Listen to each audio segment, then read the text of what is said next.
when you're a child of an alcoholic, you get certain character traits. And so you become responsible earlier in life. You become more cognizant of other people's needs. You become what everybody thinks they are, a people pleaser. And so that gave me a lot of character traits, which allowed me to be successful in life because I showed up and I did what I said I was going to do. And I counted on, or I was hoping other people were going to do the same thing. I think, having understood that early in life, that I would have liked to change about my childhood because that would have made me a more successful young adult in terms of my personal relationships, in terms of my friendships, that kind of thing. You grow up not knowing whether your parent is going to be there for you or not. And so if somebody is not there for you, it goes to your heart in a different way.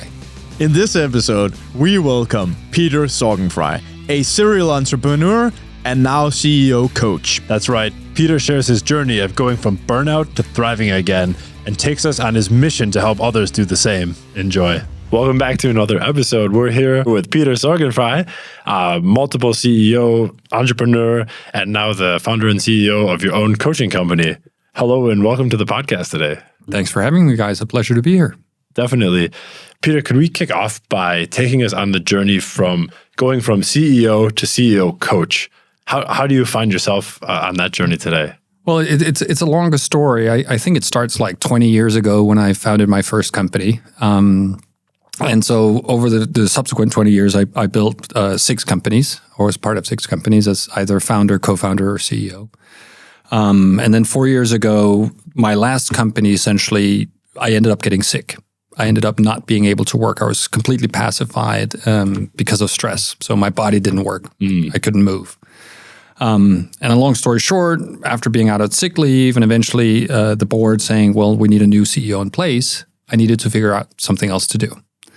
And I thought about 2 things. One, should I start a new company? Because that's kind of what I know how to do, right? I'm not a very good employee anymore at this point. I kind of like to be in charge. Yeah, that's how that goes for sure. Yeah, could you imagine me working at like a bank or something? But or should I do something else? And I came to the realization that a lot of founders and CEOs go through things that nobody really understands as they're building their companies.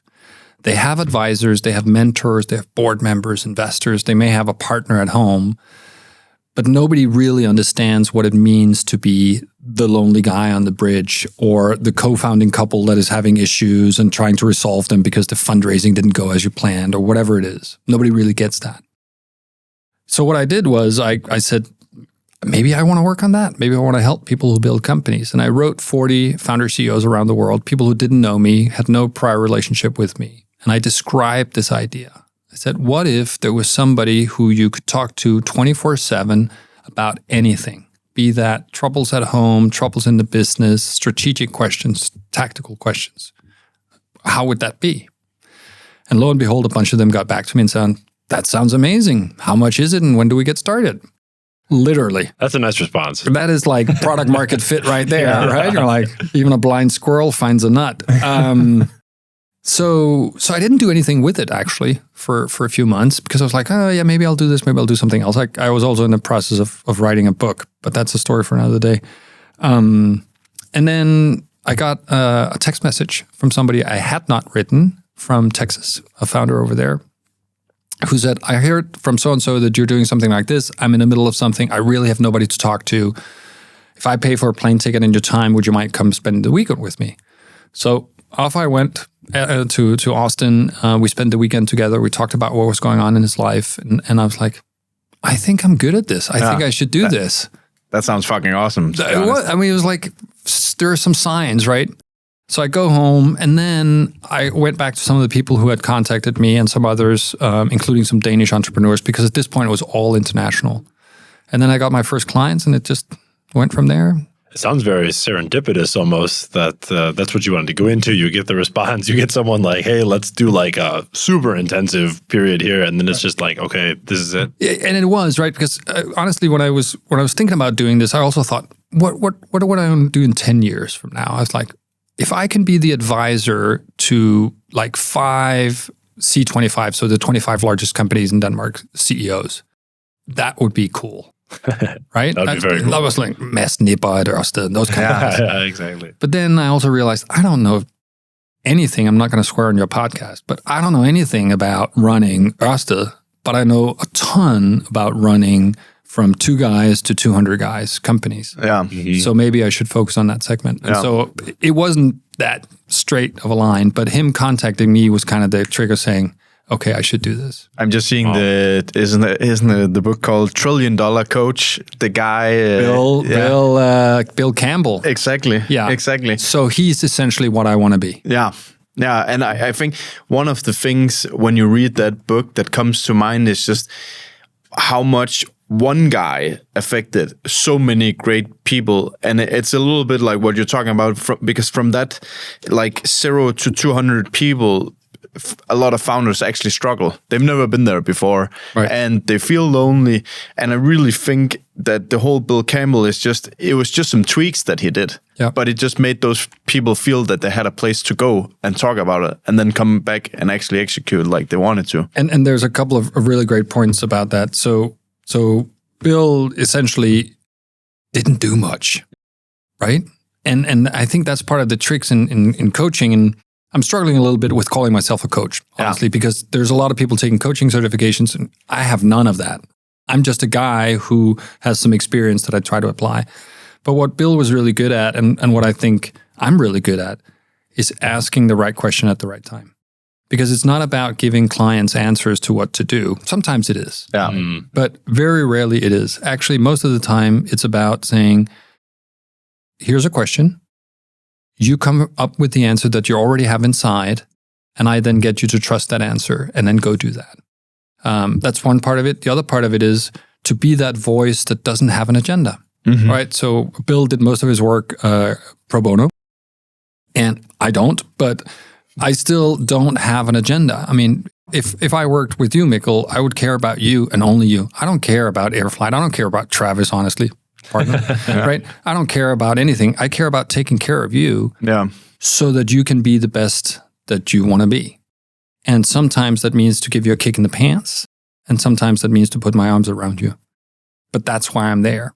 And I think the reason I've been so successful over the last 4 years doing this is because people understand that I'm there for them and that I've been there. And those two things together makes it quite impactful. Did you have somebody when you had become sick with stress? Did you have somebody that pulled you out of that was inspiring to then take this step, or was it more like you had to pull yourself out and then you're like, nobody else should feel this way, or what was the trigger there? A little bit of both, Travis, and that's a great question. So, serendipitously, I have an older sister. She's a psychologist. She's an expert in MBSR, which is mindfulness-based stress reduction. The morning I couldn't get out of bed, I called her. She heard my slurred speech. She came over and she goes, I thought I had a brain tumor, right? Because I couldn't physically move. And I'm getting to an age where that's possible, right? When you said that in the intro, I was like, did you literally you couldn't literally move? I couldn't get out of bed. Wow, okay. I couldn't get out of bed. That's like a super deep level. Yeah, and I mean, it sounds super dramatic and it felt dramatic, but the reality is when you think about it, it's the signals from your brain that makes your body move. Yeah. And what happens when you have the kind of stress that I have is that the pipes are clogged. So the signal can't get from the brain to the rest of the body. And it also manifested itself later on because after I was sick for 6 weeks, I went back to work and I looked at my calendar. I might as well have looked at like Greek characters. I had no idea what I was looking at, as in nothing. And so it's not because I lost my mind, but it's just because the signals weren't computing. So anyway, I call my sister, she comes over and she goes, you don't have a brain tumor, it's stress. Welcome to the club. Right. And it was kind of ironic because the previous 15 years or so, I'd been the not so kind guy who had looked at everybody who suffered from stress and be like, come on. Yeah. I mean, sucker. I lived in New York City. I traveled all over the world. I had all these companies. I was doing these investments, all this stuff. And you're a school teacher in Denmark, working 37-hour weeks, 6 weeks vacation, social security net, and you're stressed. Yeah. Obviously, I didn't feel that if you had asked me to, but I had a little bit of that sort of arrogance. So this was my wake-up call. This was universe telling me, you know what? I'm the boss of you. I'm going to put you in your place and kind of show you. And so she helped me come out of the initial thing. But the second part of your question, nobody had stopped me from doing what I was doing. I was on a plane twice a week the previous year. I was in the process of becoming divorced. My board, I had multiple times in my boardroom said, everything is going okay, but I still feel like I'm flying a jet fighter. I'm hanging on the wing and I'm looking into the cockpit and there's nobody there. I literally used that expression. And so one of the things I want to emphasize with you and with your listeners is boards do have a responsibility to be aware of and pick up signals of the mental health of their CEOs and of their founders. And when you think of it, the smart investor, the smart board does that. Yeah. I mean, you guys are two brilliant guys who've built Airflight, right? Yeah. Innovation. If you guys got sick, the money that people had invested in you would be gone. I mean, they could hire somebody like me, but I know nothing about what you guys did. So making an investment in a mental investment and being aware of how your golden goose is doing, so to speak, is a very wise one. And thankfully, we're seeing more and more investors and boards waking up to that. I think that's a super important point. And when I look back, that's definitely, there's just a difference in people's aspect, especially when you talk old school business people, is that this whole, if they've never had stress themselves, there is a little bit of arrogance to that, or mental health.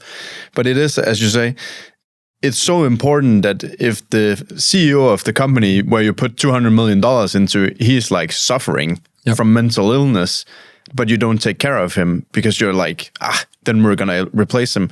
It was much better to like buy him a coach that could help him and give him some help. But it's like, there's still something missing, I think, in the whole, and it is shifting to the right place. But there's still, as you said, you don't want to call yourself a coach, but I really changed my perspective around that because like a football coach, he's a coach, but he's not educated in playing football. He's just teaching like his own personal spare time, other people's kids. He's a coach. And for me, like a coach is just someone who's willing to like help and as you said, ask the right question at the right time. Right. So I've had clients call me their guide. Somebody calls me like I'm an old monk. I'm not sure I appreciate that one. She's quite young, so it's like, all right. But you're absolutely right. So, you know, if you look at professional athletes, you brought up soccer, right? If you look at professional soccer or football players, not only do they have a coach on the pitch, they have a strength coach. They have a stretching coach. They have a nutritionist. They might have somebody else. They might have a psychiatrist, right? They have like 5 or 6 people around them. Yeah. I happen to know the technical director at Tottenham Hotspurs, Johan. And he told me something the other day which blew my mind, which is they basically spend 70% of their budget on 25 players. And they have like 200 players in their entire system, right? Okay. If you spend that kind of money on these guys, of course you're going to make sure that they're stretched, relaxed, mentally prepared, that they're not worrying about relationships at home when they need to be on the pitch on Saturday. And it's a little bit the same thing with startups. I'm not saying that companies or investors need to spend a ton of money, but they do need to prioritize it. Yeah. I met with a Danish founder the other day. They're starting a new company. It's an AI. They're already like 15 employees. They have allocated budgets for mental health for the top 5 guys and girls. Pretty impressive. They've already said, we're going to spend this amount of money for you to be good.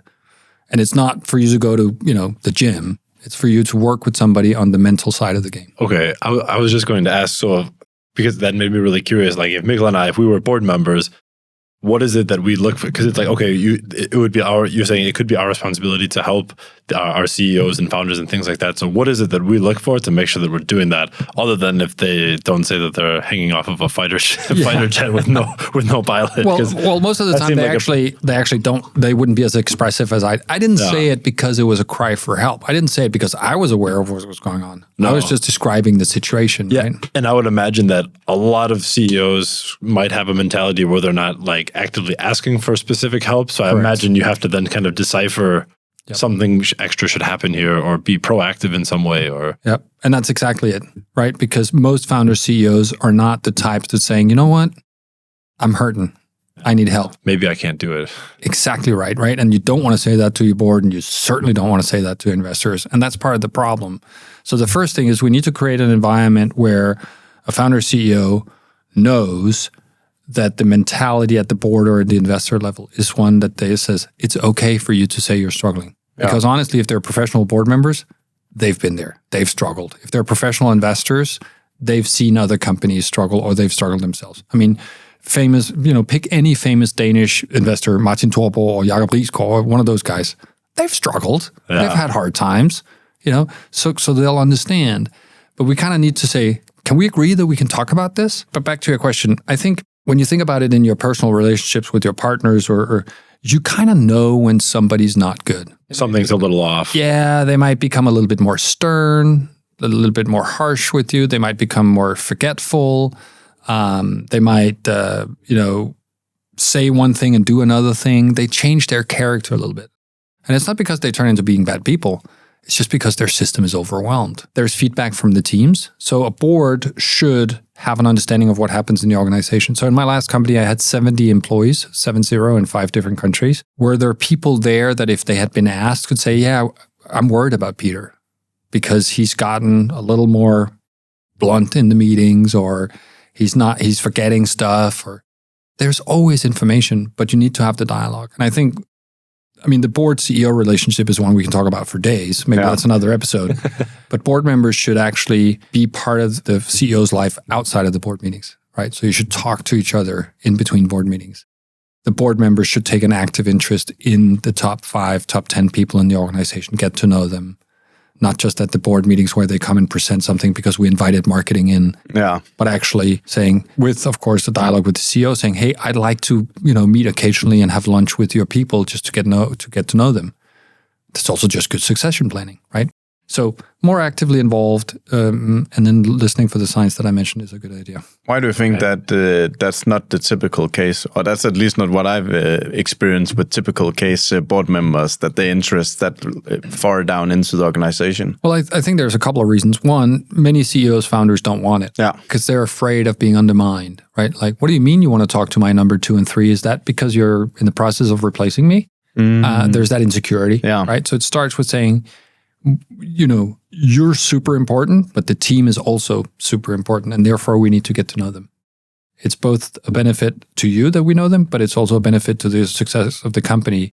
And lo and behold, that's why we're here. We're not here because you need to be a success as a CEO. We're here because the company needs to succeed as a board member, right? Yeah, exactly. So I think that's it. And then I think a lot of board members, honestly, are not educated well enough, right? They may have taken a board education in sort of the legal and the regulatory requirements, but the human side of it, I think, is lacking. They go to the board meeting and then they rush off to the next board meeting, and that's kind of their career. But taking a personal interest in Travis and Mikkel, I don't really have time for that. Yeah. And they should. That was my assumption, is that people, to go that far down, it requires time and energy. And I think, as you said there, what I at least see sometimes on LinkedIn is like these board members, then you have 10 board positions, but then it's like you're very scattered. And how much time can you then actually put in other than just meeting up at the meeting, saying hello and goodbye, and you looked at a piece of paper, came with 1 or 2 advice, and then you're out again. Yeah. But that's, again, back to, let's do an episode on board, right? Because that's the next question is, you send some board material. Do all the board members actually read the materials? Yeah, that's... Maybe. Do they prepare? Maybe, right? We need to kind of have a different kind of dialogue with board members. And I think the personal side of it, you guys had employees in Airflight, right? Yeah. How well did you know those guys? Pretty well, I bet, because you guys were there doing it together. But you also weren't 200 people. Yeah. Yeah, exactly. So as it scales, naturally it becomes more difficult. One of the things I did in my last company is I was involved in all the hiring and everybody, even when we were 70 people, because I needed to and I wanted to know, to make sure that we got the right folks, but also to tell them that the proverbial "my door is always open" was actually true. Yeah. That they could call me, they could talk to me, even though they had 2 or 3 managers between me and them. And I think that creates a different kind of culture and a different kind of company. Is that an advice that you give to the clients that you're working with, is to you always be in the hiring process, even though that you're at 200 and 500? When do you stop? That's a good question. When do you stop? When it's not possible anymore. Yeah. I think naturally you would want to teach your teams and kind of have a culture so people understand what you're looking for. But there's a difference with the kind of companies that we're talking about here. When you're building fast-growing companies, everything you do is new. The technology is new, the regulatory environment is new, the markets are new, the sales process is new, everything is new. And when everything is new, the people you get into the company matters more than anything else. Yeah. If I had 5,000 employees and we're producing vitamin water, right? It's okay that I'm not, as a CEO, part in hiring the factory line workers because there is an established process, there is an established workflow, all these other things.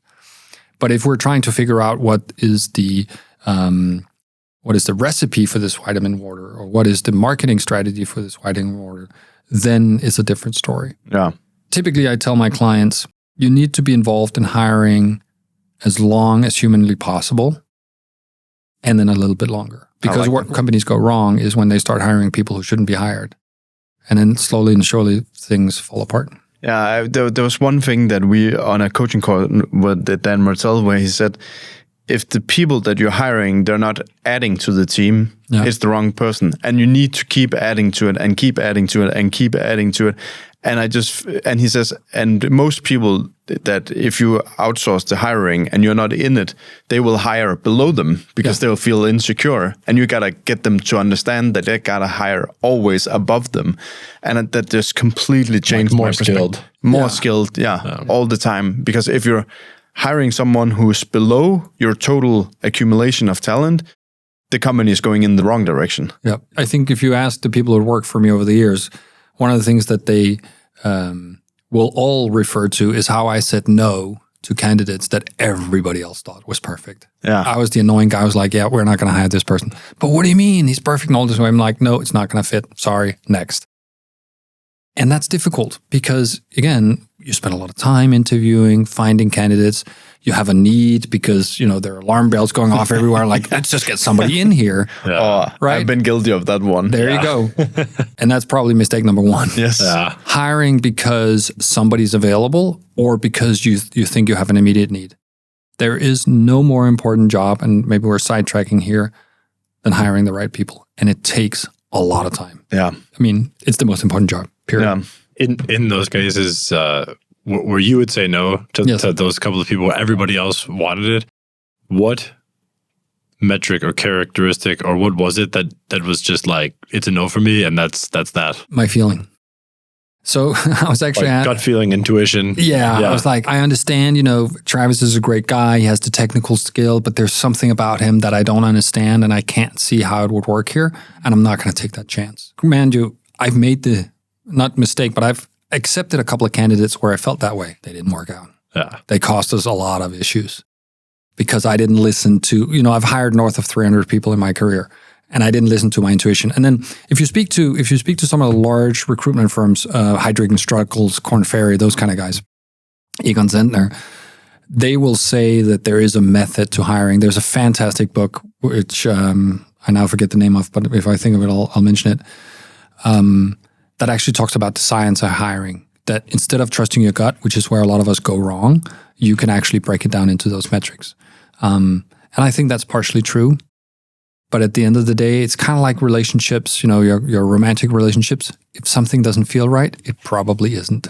Yeah. And therefore you shouldn't do it. And that's also something that we've done before. We've hired, like Michael said, where we had to kind of like hire someone in a rush and the gut feeling was a little off. And then it just like, when you're in tune with that, we find out it's almost never wrong. Yep. Especially when you're feeling something's wrong.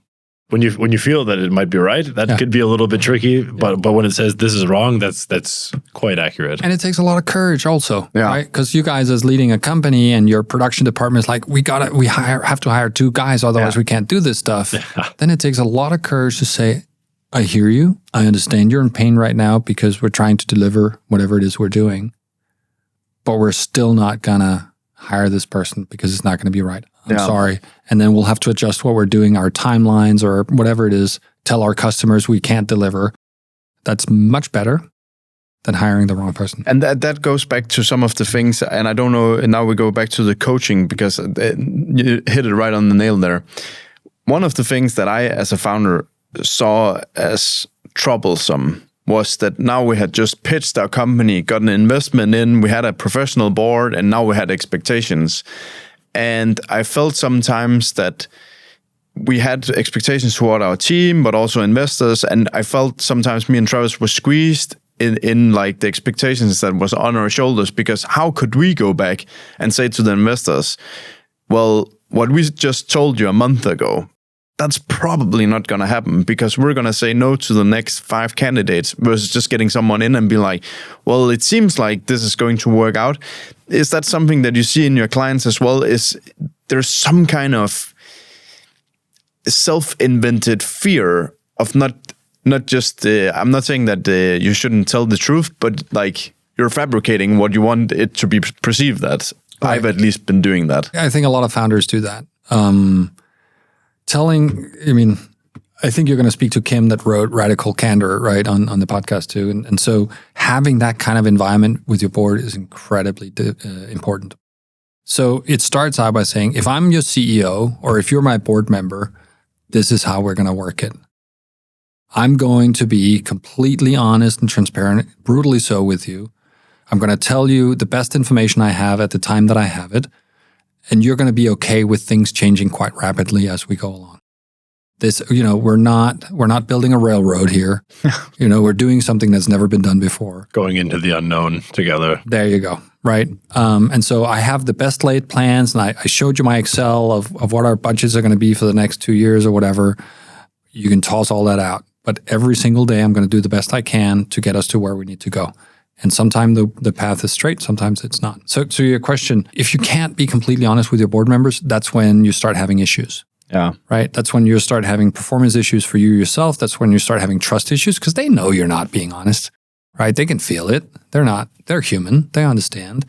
So if you're in a situation, dear listener, where you feel like you cannot be completely honest with your board members or your investors, you need to stop and you need to start doing that, because otherwise you're going to lose in the long run. Yeah, and one of the things afterwards, I would also say in our journey that I have come to realize is, a lot of it is your own fabricated pressure on yourself. Because if you actually break out and you're completely honest and say, listen, this is what's going on and I could really use some help. Usually when you say that to people on a one-on-one, people will help you. They will. It's not that they're going to be like, fuck you, now I'm going to replace you as a CEO. That's not going to happen. Or that's at least not what I've been experiencing. I have never seen that happen either. Yeah. But what I have seen happen is when the board loses trust in the CEO because he or she is not being forthcoming. Yeah. Yeah. And typically people are not bad people. CEOs and founders are not, they don't want to lie. Yeah. But they cannot find a way to admit that they don't necessarily have all the answers or that they might not succeed.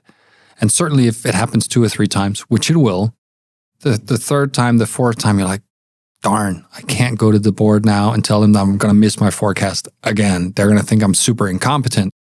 And then people start doing things they shouldn't be doing. I'm also curious now, so we kind of know a relatively recent twist in your career through a big experience that you had and where you are now. But if you took us back 20 years ago, where you were telling us earlier, you've got 20 years of experience scaling up companies, being a CEO of over 200 people and things like that. When you first started out in your career and then growing into that CEO of a large company, what have maybe been some of your career, the personal development leaps or significant instances that kind of pushed you into the next version of yourself during that time? I was thankful in that early on I had a corporate job that taught me to I was given tremendous responsibility. So I was working for Toyota, the car company in North America. And I had an American boss and a Japanese boss. That's quite common that you kind of have 2 bosses in the system. And the Japanese guy, Mr. Suzuki-san, he basically gave me anything. Also stuff that he shouldn't give a 20-something-year-old, right? He's like, here, you go do, you fix, right? And so he taught me, and something that I've carried with me, that people can typically stretch well beyond what they think they can do. We're not talking about physical ability, right? You cannot run a marathon at 4:30 tomorrow, right? But mental capacity. And I'm sure you guys have experienced this too. So he would give me some problem and he would say, and I should tell you about how I did it with new hires afterwards, but he would say, here's the problem. I think the solution is somewhere around here, but I want you to find it out in the way that you would figure it out. Come back to me in X time frame. And some people would be like, whoa, I have no idea. But he kind of created an environment where he's like, I trust you. Go fix. And so I would try and I would find a way and I would come back to him. And sometimes you'd be like, this is shite, right? Yeah. Sometimes you'd be like, oh, yes, good. Now do this one. I mean, that was the extent of it. But this idea that people have a larger intellectual capacity than they themselves think. That's, I think, is the number one thing I learned early on that has helped me in my career, because I've hired a bunch of folks who had no pre-qualifications, but they had the right mentality. And I would give them stuff and I said, I trust you. Come back to me when you have the answer. And people would experience, if they had an answer which was not the best answer, that I wouldn't cut them down. I'd be saying like, all right, well, that's an option, but have you thought about X, Y, C, and D? And then it'd be like, no, and then we would figure it out. So over time, you build sort of that muscle, and eventually people wouldn't come to you, they would just go do. And that's how you scale. All right, you scale when they can operate independent of you. And that requires trust, and that requires that they understand that you respect their intellectual capacity. What did you experience as the difference between being a CEO of like a 20-person company versus 200? Well, when you're in a small company, you know everything that goes on at all times. Yeah. So the biggest change is for you to be okay with not knowing, right? I can imagine that being tough. Yeah. We maxed out at around 15 people, so we never got to experience that, I would say. No, but at some point you're like, I don't, I will not know. I don't need to know. And I have to trust that if I need to know, somebody will tell me. Yeah. Right. So you need to have an environment where the direct reports you have and kind of the structure, because at that point you have a structure, you understand that they understand you. So I created the Peter User Guide, the PUG, which is a 15-page document that outlines how I work. That talks about, this is how I like to be communicated with. So I don't like to say, hey, Peter, do you have 5 minutes while I'm out the door? That doesn't work for me. I prefer that you send me something. It could be a text message, Slack, whatever, saying, here's the issue. Here's what I think we should do about it. Here's why we can't without you having an opinion about it. Right? Yeah. So I wrote down, I said, this is how I want meetings to run. This is what the kind of issues that you should raise to my attention. These issues I don't need to know about. So I did that, and I started distributing that in the company. And so people say, okay, now I understand how I communicate with this guy. And so that means a lot of the issues, they solved themselves because I had outlined, said, I don't need to know about this. The other thing I did was when people would come to me and saying, hey, should we do A or B? I would sometimes be a little deadpan and say, do I need to have an opinion about this? Mm-hmm. And oftentimes people would be like, oh, actually, no. Yeah. It's kind of just a habit to come ask you. Yeah. I'm like, okay, what do you think we should do? Yeah. Well, I think we should do A. Go do that then. Yeah. And if they'd say, I think we should go do A, I would have said, go do that then, right? Mm-hmm. So you have to teach your organization that they're not dependent on you for answers. And that's another different. Then the third one is just, it gets so much more complex on the people development side. When you have 200 people, there's always somebody who has some kind of issue, some kind of challenge. There's always kind of infighting, people. Yeah, friction. You know, so you spend a lot of time massaging egos and that kind of thing. It goes a little bit back to what you're talking about with the clients about asking the right questions at the right time. And it comes to the thing that most people, also your employees, they already know the answer, but they're like seeking the approval so that you, now the responsibility is you, Peter, because you said yes to the task maybe. And that is not scalable. And I just read that the other day where he said that if you always have people coming to you, you can't scale because you're going to be the bottleneck. And that's a little bit of what you're talking. You have to teach the employees that they can do stuff without you. Yeah, exactly right. And the other thing I did was when we would hire new people, they would come start work with us. On the day one, we would give them 3 tasks. The first task is something they could do in their sleep. They'd done it in their previous job. It was something like kind of boring, right? Yeah. But it needed done, and that's where they came from. So that's what they did. The second task they would get was something that was new to them, important to the company, and other people in the company knew how to do it. But they didn't necessarily know how to do it. So I would say, hey, Mikkel, can you go do this thing? And you'd be like, I've never done that before. I'm like, it's fine. I trust you. If you have any questions, Bob, Susan, and Jane can help. It's important to the company. Go get that done. And then the third thing we would do is we would give them something that was new to them. They've never done it before, which is easy when you do the kind of companies that I've been involved with and the similar with yours. New to them, super important to the company, and nobody else in the company knew how to do it. So all of a sudden, you're creating this situation where Mikkel, if we're using you as an example, becomes a hero because he goes out, he figures out how we're going to do this thing, he actually does it, and he teaches the rest of the company how to do it.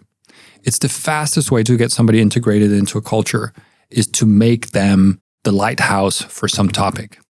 So those three tasks is what we would do with new hires. That's pretty cool. Yeah, I think so too. I invented it. I've never heard that before. Yeah.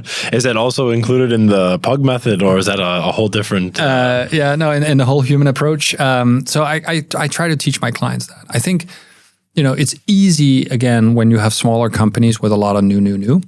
It's harder, certainly, with bigger companies. But if you are running a bigger company, I would encourage you to think about how can you make new employees stand out quickly. Yeah, that makes a lot of sense. Is it also a way of testing the grounds with people fast, or like hire fast, fire fast, hire slowly? Yeah, well, let's talk about that one, because I actually I agree with the statement that hire slow, fire fast, but I don't agree with testing people. What I would tell folks that work with me, I'm like, you're here for a reason. You're here because you're good at what you do and we need what you do. Don't ever doubt that. Yeah. I want you to be here and be the best experience in your career here with me at this company, us doing this thing that we're doing. I'm not interested in you leaving in 18 months because it doesn't work out. I'm not interested in you leaving in 18 years because it doesn't work out. Yeah. This is what we're going to do together. Yeah. I'm going to try and create an environment and create opportunities for you so that you can grow in your career. I was with somebody yesterday who had worked 36 years at the same company. That's unheard of today. Yeah, that's impressive. Really impressive. This person is looking to leave now, but still 36 years, right? Still impressive. It's a long time. That doesn't happen today. Most of us jump from company to company to company. And I think part of that is because we have this idea that we should all be entrepreneurs, like the listeners to this podcast, or because the environments that we're in are not very good. It doesn't have to be that way. You can build, like Jeppe has shown with Pleo, the payment card, you can build a large company and have people work there for a long time if you create the environment that allows them to feel safe, but also challenged on a daily basis. And that's essentially what I'm advocating and trying to do. Why do so many like in your opinion at least, like why do you think so many people struggle with that? It's like, I feel like that's something most entrepreneurs, most executives sort of know at the management level, that we need to create an environment where people, want to be there and help them in the best way. But I feel like that's one of the most common ways managers or leaders or all of us, we fall short. Yep. Well, a couple of reasons. One, I don't think they invest enough time in their people. They do not spend enough time with their people. They hire them and they're like, you're an accountant, be an accountant. Or you're a product engineer, be a product engineer. And people take offense when I say that. But if you look at their calendar, if you look at how they spend their time, it's clear that they're actually not spending as much time with their people as they should. Yes, they're in meetings with them, but that's just discuss some project feature or something else or investment process. It's actually not getting to know who the hell Travis is and what's going on inside of him and what he wants to do. And so I think that's number one. Number two is it's difficult to be a founder CEO. There is a gazillion things you need to do. And so as you're doing all the things, you start becoming, instead of going deep on a couple, you kind of go shallow on a lot. Yeah. And people is one of them, right? And then, we're running out of money. Then you try to go deep on the investment process, right? You're going on Crunchbase, you're finding all the people you need to raise money from, and you're sending cold emails, and you're perfecting your pitch, and you're going to all sorts of events. All that time, you can't spend with your people. Yeah. Again, if you look at the life cycle of a company from 2 guys in the garage to 200 people, it'll go up and down. But there has to be a red thread where your people know who Travis is and how I can talk to him. So if I was an employee in your organization and I said, hey, Travis, I really would like to spend some time with you, that you would say, absolutely, how's this afternoon at 4:00? Instead of saying, talk to my VA or PA or whatever I have. Maybe I can do it in 2 weeks. I'm really busy now. The only answer when somebody wants to talk to you in your company is, great. How's this afternoon? And how does that look practically, right? When you just you prioritize it. Yeah. You just say no to something else. I mean, let's talk about that. And you know, I haven't looked at your guys' calendar when you're building air help, right? But air flight, sorry. But I guarantee you that I could find a lot of activities that you shouldn't be spending time on. For sure. Right? For sure. And why do we do it? Because it's kind of fun to be on a stage somewhere or on a podcast, right? Yeah. Or it's kind of fun to do this, or it's kind of necessary to go meet an investor, or it's kind of important to be at this trade fair in Germany because some of our large customers might be there. Everything seems important, but nothing's more important than your people. So if somebody comes to me and said, I really need to talk to you, and I said, I could do it at 4 this afternoon, and they say, that's great, then I'd cancel whatever I had at 4:00 if it wasn't another employee. It makes a lot of sense. It just gives a completely different vibe. Think about it, right? Yeah. If you're in a company where so much is based on personalities and the people you are together, and if the CEO says, sure, every single time, then you're like, I'm going to go through the wall for this guy. And when things are bad, I'm going to help him out to solve this because he gets me, he wants me to succeed. Which also comes back to then you've gained the trust of your employees. So if you are open as a founder and you come back and you say, guys, I need your help now, then they will also go through the wall to help you. They will. And it could also be, you know, startups go through ups and downs and you know, you could get to a point where you have to lay off people. We had a situation where we had to do that in one of the companies. And the question was, you know, we have to, the investors, the board was like, we'd like to see you cut. How much can you cut? Right? Then the classic question is, should we cut 20%? Do you do it across the board? Do you say we get rid of this person in marketing, this person in production, this person in something else? How do you do that? At one point, I raised that question with the team. I said, guys, we need to reduce our expenses by this much. We can do it by moving to less fancy office space. That takes time.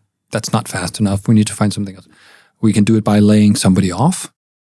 Or we can do it by reducing all of our salaries by X. That's the fastest way.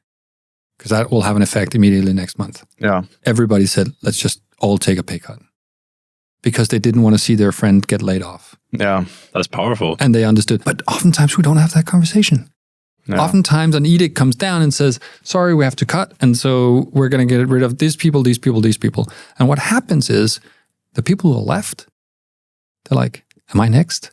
Yeah. Most people would rather take a collective reduction in pay than worry about whether they're part of the next firing round. So why do you think that executives, that the CEOs, that they don't have that conversation with the whole company? Because when you say it here in this format, it seems obvious, but I know a lot of things are. Yeah, it seems very obvious, but then there's some barrier to that it doesn't even maybe even appear in their mind in real life, I would say. Yeah, no, but I can tell you why. It's because they already have people that they would like to get rid of. Yeah. So my situation, I'm presuming that everybody in the boat I would like to keep. But most of the time, organizations are like, they did that fast hire of, you know, Bob. Yeah. They're like, oh, here's a chance to get rid of Bob. Yeah. Right? So that also makes sense. Which is typically why it happens. But it also doesn't happen because, you know, most people live sort of a decent life. Maybe it's paycheck to paycheck, maybe a little bit more, depending on where in the world you are, right? But most people obviously need their paycheck. They've kind of designed their life at home against that paycheck. We should talk about setting salaries. I have another theory on that. Definitely. We're going to have so many episodes with you, Peter. Yeah, exactly. Do you need any other guests? We'll just do them all. No, so telling a bunch of people all of a sudden, we're going to reduce your salary by 20%. To a lot of people, that's a punch in the face. And that's the reality. But if you have a culture of saying, we have these options, what would you like us to do? And it's not necessarily majority decides, because the majority could say, well, we'd rather that you fire 4 people because they think it's not going to be them. But if you put it to a conversation, you can say, these are the ways we can solve this problem that affects everybody. And these are the ways that affects us. Most people will say, let's just all take a pay cut, button it up, try and get better, and then come back to our normal level as fast as we can. Yeah. And the people who will leave you because you cut their pay 10% to save everybody, shouldn't be in the business anyway. Yeah. Okay. Well, now that we're in the middle of this leadership masterclass, which I'm loving right now, how has your view and approach to like sort of business and leadership in general, how has that evolved from being in the CEO role, having your stress experience, and then going into the CEO coaching role and what you're teaching in leadership nowadays? I would imagine that there's a bit of evolution there between. How has that been for you? There is. I have all the answers now. Right? That's nice. Yeah. No. That's really nice. In all seriousness, my situation now is one where I, with great empathy, can speak to these founders, but also with great wisdom, because I have seen all these different scenarios. So I know what's going on in Mikkel's stomach when we have a conversation about something, if he was a client, right? So it's kind of, it's a relief, because when I was a founder CEO, I was in the thick of it and doing everything all the time. So I didn't have that ability to raise the perspective. And now I get my clients to do that. So I get them to essentially lead a better life, a healthier and happier life, because I'm involved. And that's like the best gift ever. I mean, I'm never going to do anything but this if I can avoid it, right? You talked about earlier, like helping many people, or Bill Campbell helped a ton of people through. That was part of my mission, was saying, if I start my own company, I might hire 50, 70, 100 people and build a business. I can affect their lives. But if I can work with CEOs that have thousands of employees and they affect those guys, I can affect tens of thousands of people. So that's part of my mission. What's the best thing about coaching people? Seeing the effect of how their life changes quickly with minor adjustments. Seeing the impact I can have on somebody's life. Could you maybe provide a little example about that, or just dive a little deeper in? Well, I think, so I've done now 30 odd clients in the last 4 years. The vast majority of those came to me when something was super stressful in their life, either personal or professionally. And so examples are them, within us working together for a couple of weeks, all of a sudden being able to breathe again and be calm again at home, not yell at their kids, not fight their partners, feel like they can think in the business again. So it's kind of like life support. The first couple of weeks is like, right? And we get them back to who they are. So those are some of the examples. I've had multiple clients who've had marital issues, partnership issues. And so just by reminding them or talking to them about why they're in that relationship, they realize, I mean, it doesn't take much, right? They're like, I actually want to be with this person. What the hell am I doing? Yeah. Why am I focusing so much on the business and ruining what's going on at home? And then we talk tactics, right? Have a weekly meeting with your spouse when you talk about gratitude, that kind of thing. Make some plans. And then if they don't do it, I do it for them. I literally go into the calendar saying, next Tuesday is date night. You're inviting your wife. You're going to this place. And then it happens, and then things change. That's pretty cool. And so it sounds like it's kind of, in a lot of cases, especially like right away, it's just sort of this realignment, almost like a priority chiropractor or something that kind of makes a... I love that. The chiropractor, like the back. The founder chiropractor. Yeah. That's your new book, Peter. That's the new book. So somebody suggested I should be the CEO whisperer. Oh, that's also not bad. That's not bad, but to me, actually, it diminishes the work that the CEO does. I don't want to. It's like politicians have spin doctors. Yeah, right? exactly. I'm not that, and I don't want to be that. No, but you're absolutely right. It is about alignment. I think the most important thing is people get lost. You lose yourself in this game. You get the cover of some entrepreneur magazine. You win a startup prize, you get accepted into an accelerator, you think you're hot shit. Yeah. You're still the same guy, struggling with the same issues. So most people just want to come back to that and be like, who am I? Who do I want to be going out into the world? Who am I, Travis, as I go home to my partner?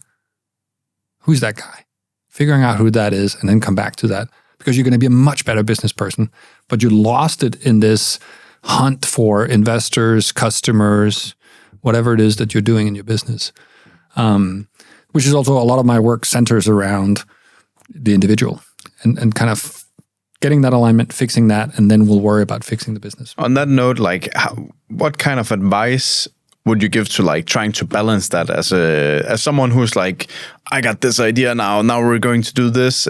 How do you from the get-go try and balance like personal health and the business at the same time? Because I feel like, at least with myself, I'm like the all or nothing person. So the trench just got deeper and deeper until I luckily have a great partner that's been able to like pull me back sometimes and be like, you see how deep you are? I think you got to go back now. I'm like, holy. Yeah, I think that's important. If you have a partner in your life, it's about listening and having conversations with them. It comes back to transparency and saying, honey, I'm going to go do this thing. I'm going to throw my everything at it because I think it's important. I want to change the world in this way. At any point, if it's too much, you can tell me with no repercussions. You need to pull me back from the brink, as you talk about. You have that relationship with yours, right? So I think it's about opening up and saying, I might get lost in this thing. But nothing is more important to me in life than you and what we have. Also, when I tell you it's not, by my actions out in the world, you should know this, and you can call me back. So that's number one. I think number two is having some structure around it. So I don't believe in work-life balance at all. I believe in work-life integration. I mean, I'm here with you guys now. I might, respond to my son on the way out. Then I might do a business call. Then I might call my girlfriend. It's all intertwined because of the way the digital world is today. Yeah. But what that also means is you could end up working all the time. Yeah. Right? When you come home. And that's typically what happens. It's not that you're doing a lot of personal stuff when you're in the office. No, it's that you're doing a lot of work stuff when you're with your partner or with your kids. So having a conversation about that. So I never work at night and I never work on the weekends. Never have, never will. Because I made a conscious decision of saying, if I cannot get done what I need to get done between the hours of 7:30 in the morning and 5:30 at night, then I'm not doing it right. Then I'm not scaling myself in ways that are necessary. So making some structure around it. If anybody has a partner, I always encourage them to have fixed points with that partner. So weekly date nights. People are like, I can't go on a date night every week. Sure you can. Yeah. Another thing that actually this comes from a client of mine, Charlie. Charlie, if you're listening, thank you. Charlie has a weekly meeting with his partner. And they sit down. They got that from a couples therapist. And they sit down and they say, they get 15 minutes each. And then you cannot say anything. So if Mikkel and I were partners, Mikkel would have 15 minutes to tell me about how the week has been, what he's experienced on an emotional level. Not like I went to the groceries and did this, but you know what? I didn't feel seen this week, Peter. I didn't feel like, we had the partnership because of these reasons. And the only thing I can do for that 15 minutes is listen. And then we switch. And then I tell Mikkel, and I say, Mikkel, I feel like we've gotten away from each other for these reasons. I feel like we're not having enough sex, whatever it is. Right? Yeah. And then the last 15 minutes, you're like, all right, what are we going to do? How are we going to change next week? If you do that, basically shut up for 15 minutes, the conflict that normally would arise doesn't arise. No, and I was just about to say that that's the key in that. Because otherwise it would interrupt. Like, what do you mean we're not? Right? Exactly. And then you bring out the guns. Yeah. So the biggest trick in the relationship book is shutting up and listening to your partner for 15 minutes every week. It changes the dynamic. Also, there's a lot of those defensive feelings that comes up when someone says something to you where it's you now that doesn't feel great, and the inner child in yourself is like, I'm not good enough, and then it brings up the guns. When it surpasses, because you can't say anything, you kind of realize, oh, that was just like the small child in me now that's reacting to something. Right. And on the other side of that, because we've tried it, and it is really powerful, because your brain is going to be like, and then in the end you're like, okay, it's true. I see it. I see now. But it is really about active listening. It's essentially, it's taking your normal reaction time from 15 seconds to a reflection time of 15 minutes. Yeah. And the other thing you can think about doing is, instead of saying you, so I can't say you at all, I can say this week, Mikkel, I felt not seen for these reasons. If you take you out of it, it also takes away the risk of conflict. Yeah. So anyway, so those are some ideas to do that. I have a practical question on that tip, actually. Yes. Is it, I'm just curious now because if, for example, if my partner, if she said for 15 minutes, explain her week emotionally to me, and then I have 15 minutes, do I respond to hers first, or do we say, oh, we're saving that for the last 15 minutes? You're saving that for the last 15. Okay, so that it's like, okay, you said something to me. I'm not reacting. No, it's just, okay, so for me, it's been like this. Yes. Okay. Yeah. That's also like a pretty interesting like dynamic shift, I suppose, because normally if one of us says something very vulnerable to the other, the most normal thing is to be like, okay, so I hear you're saying this, and it's an active listening type of a thing to show respect. But it's interesting that it's like, okay, great. But you're not responding, right? Right. In this scenario, you're listening to somebody recounting, and sometimes it doesn't take 15 minutes, but you're listening to somebody recounting their week. Okay. And super interesting. Chances are what your partner is experiencing, you've also experienced, just from a different perspective. Yeah. So let's role play for a second, right? So if I say, honey, you're not paying attention to me anymore, I don't feel like you love me. Yeah. Immediately you're like, what do you mean? Yeah, I did all the, I did the dishes, I brought you flowers, whatever, right? So immediately, but if you wait 15 minutes, you can say, actually, this week I was kind of busy. So I feel like I wasn't attentive enough. So the person who speaks last, most of the time, ends up actually reflecting back and acknowledging the feelings of the first person, which is also why you take turns. Now you got me all intrigued here because this is some wisdom you're speaking here. It's not always been like this for you, Peter, has it? No, it has not. Try and take us back to like, what is young Peter's mindset on that one? And like, you of course like just talked about now what you're trying to do on the relationship part, because having a great partnership at home is really one of the success drivers of like scaling something that's really, really hard. Where was young Peter on that? So I'd rather talk about middle-aged Peter or not so young Peter. So I was married for 9 years. Have a son with my ex Kathleen, and I wasn't there. Right, I was building my companies, running around, doing all sorts of things. She had a career, so we didn't have those check-ins with each other. We kind of lived parallel lives. And it's not the classic of us moving away from each other. It's me actually not telling her that I wasn't happy in the relationship. I hid from that conversation. I didn't talk to her about it. And so we ended up going through a divorce, which obviously is not a pleasant experience. I could imagine. No, but thankfully we've worked it out and we've figured it out, and we're really good partners and good parents together and have good dialogue today. And I don't necessarily think we should have spent the rest of our lives together. I'm not sure we were the right fit regardless, but I do wish that we would have talked more along the way. We did not talk to each other about emotions and stuff like that. Part of it was her culture, where she came from in the world. Part of it was me not knowing how because of my upbringing, right? So I think back to this work that I'm doing today, one of the greatest gifts is getting couples to talk to each other and seeing if they should stay together. In some cases they shouldn't. Some cases they should. But at least give yourself an opportunity to be, again, frank and direct and speak the unspoken to each other. And now you just touched down a little bit upon it. When is it that you kind of get the flair of this talking about the feelings? Like, when did that happen? As I got sick. Okay.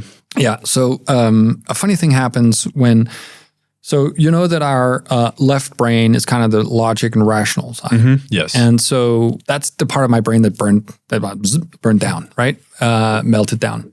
And when that happens, the right side of your brain kind of goes alive, the creative side of your brain.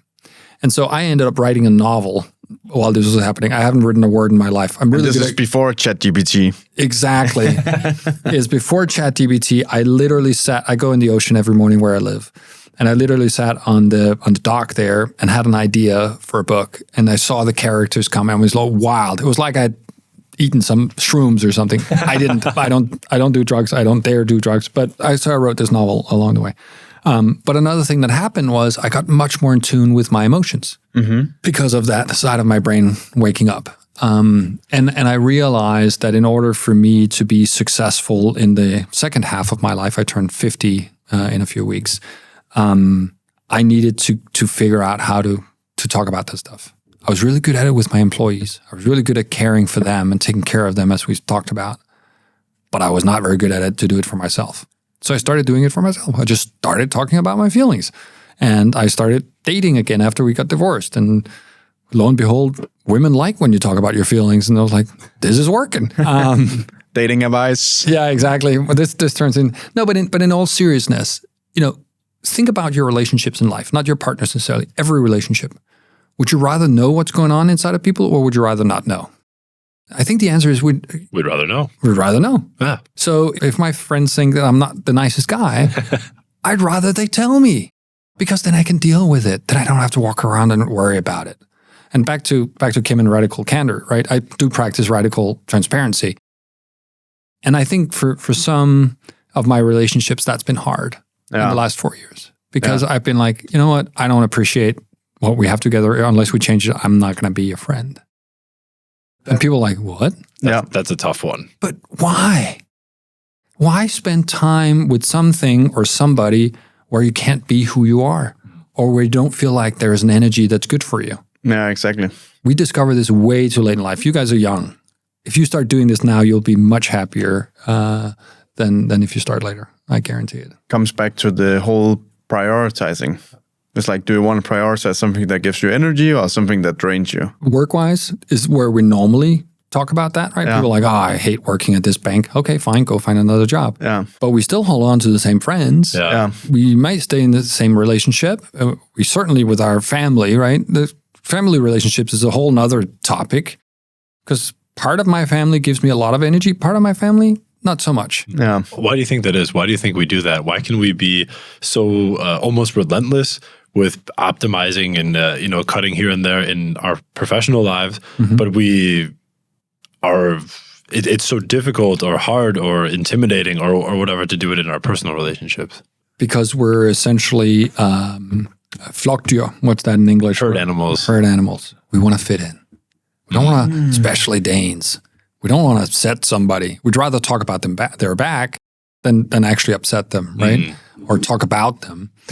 I think it's because we're herd animals. We try to fit in. We try to be part of the tribe. Somebody does something different. Remember when people started becoming vegetarians and vegans? Yeah. The rest of the world's like, what? What do you mean you don't eat meat? Yeah. What's wrong with you? Yeah. Stupid. It's the same thing is happening now with alcohol, right? So I don't drink alcohol because I don't sleep well if I do it. There's still a stigma around that. People are like, do you have a problem, Peter? Is there? No, I just don't want to sleep at night. Yeah.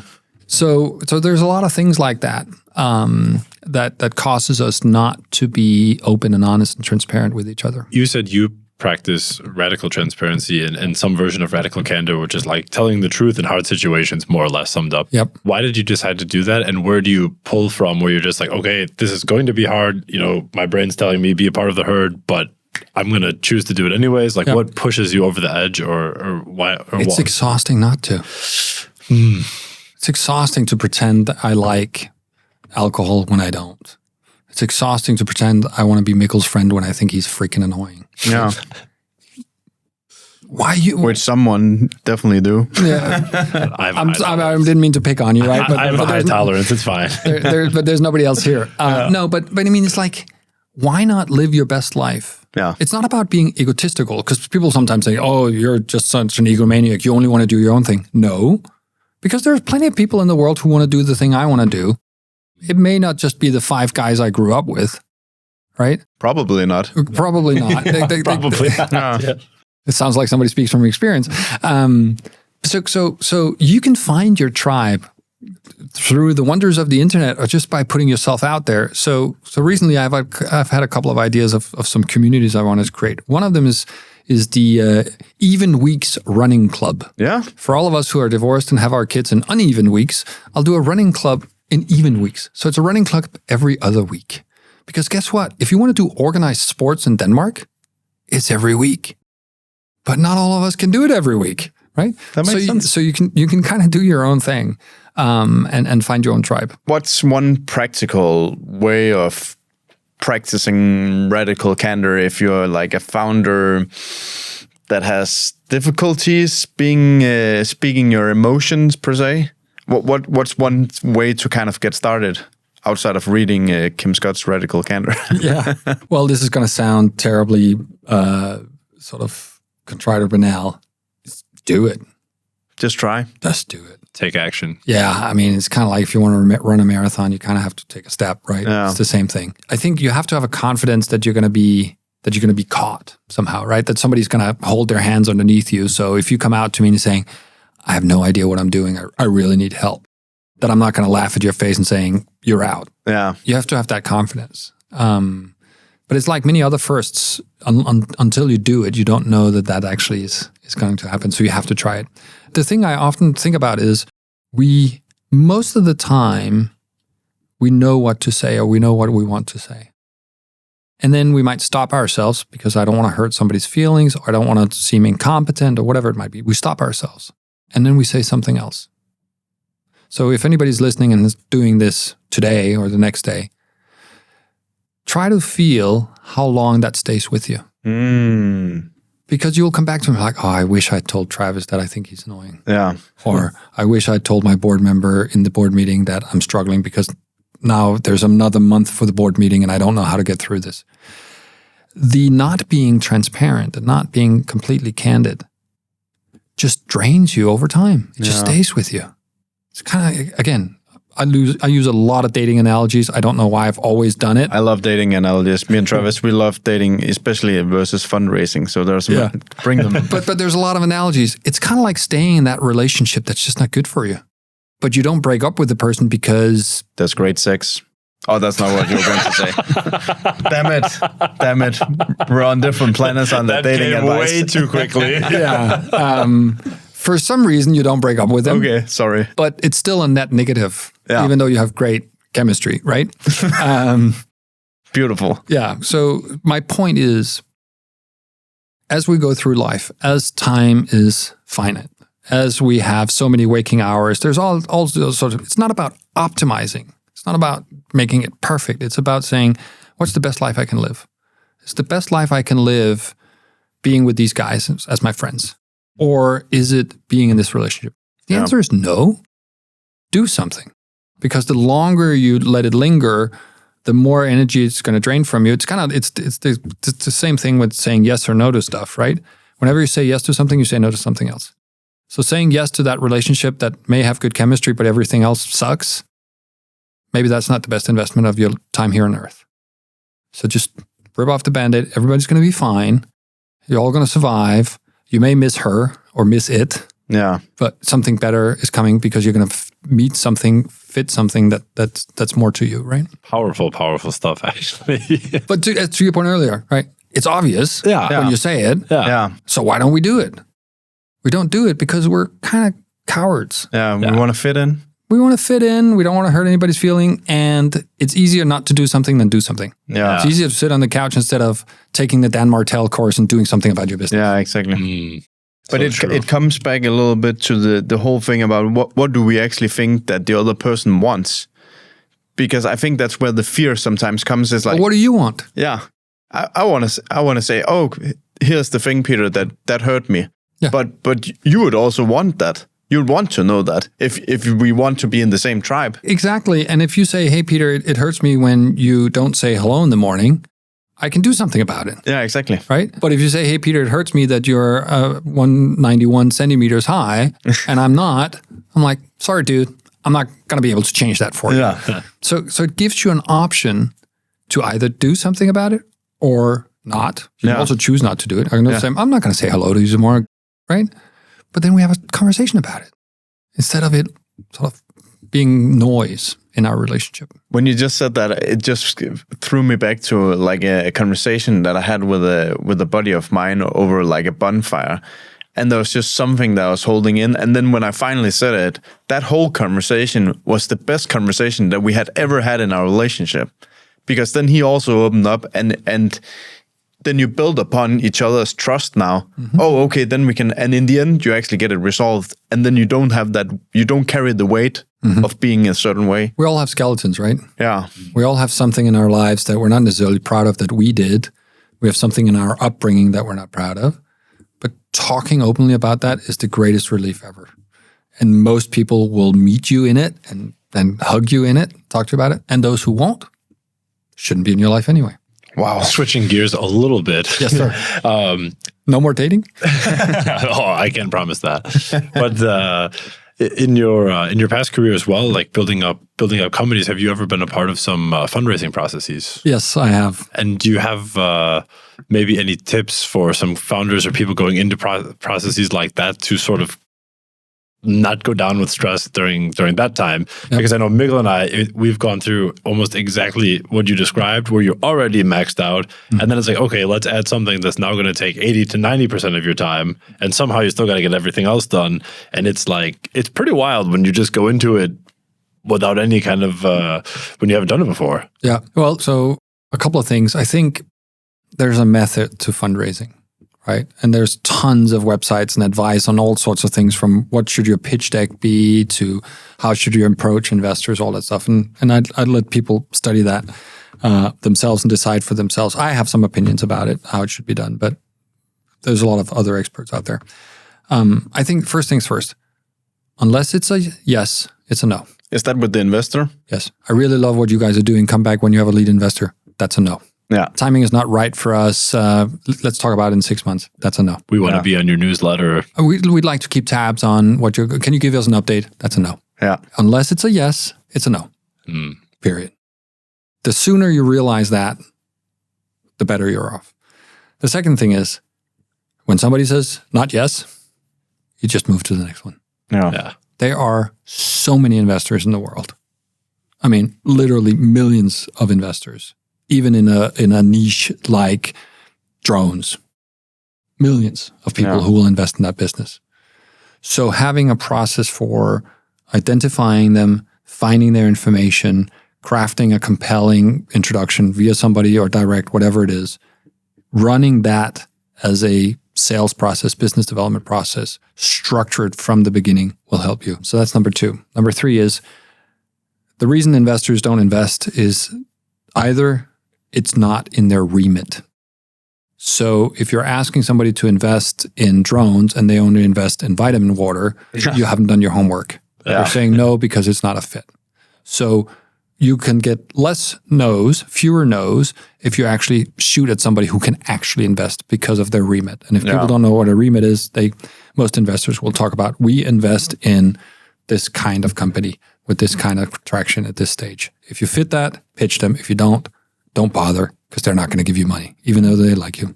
So number 1 is you need to fit their remit. Number 2 is they need to believe in you. Mm-hmm. Actually, it's not about the business. It's about the 2 guys in front of me. Can these guys get whatever it is we're going to do together? Can they get it done? Mm. How does investors believe in you? By trusting what you're saying. How do they trust you? By seeing you being honest and transparent. So the worst pitches are the ones where somebody seems to have figured everything out and has all the answers. The best pitches are when at some point the guy doing the pitching, the woman doing the pitching says, actually, that's a great question. I have no idea. I don't know how I'm going to do that. I think I might do it this way, but I'm not sure. Awesome sauce, right? Because now I see that he or she understands that they don't have all the answers. So they need to trust you, and they trust you through transparency and honesty. And then lastly, and this is actually a mistake that a lot of founders make, is the second they get a yes, they take it. Mm-hmm. So, oh, thank God, somebody will give us money. Yeah. But they didn't realize that the partner who is doing the investment is actually not going to be the partner who sits on the board. It's some other dude who doesn't know the case, who doesn't understand it, who hasn't met you, who hasn't gone through the case as well as you have, even though they've been read up on it. That's BS. Don't say yes to the money immediately. Make sure it's the right investor, it's the right partner, it's the right setup for you. That's terribly difficult to do when you've gotten 200 no's. Yeah, exactly. But it's kind of like hiring. Second to, if you need to raise money, the second most important in company is, first is people you hire.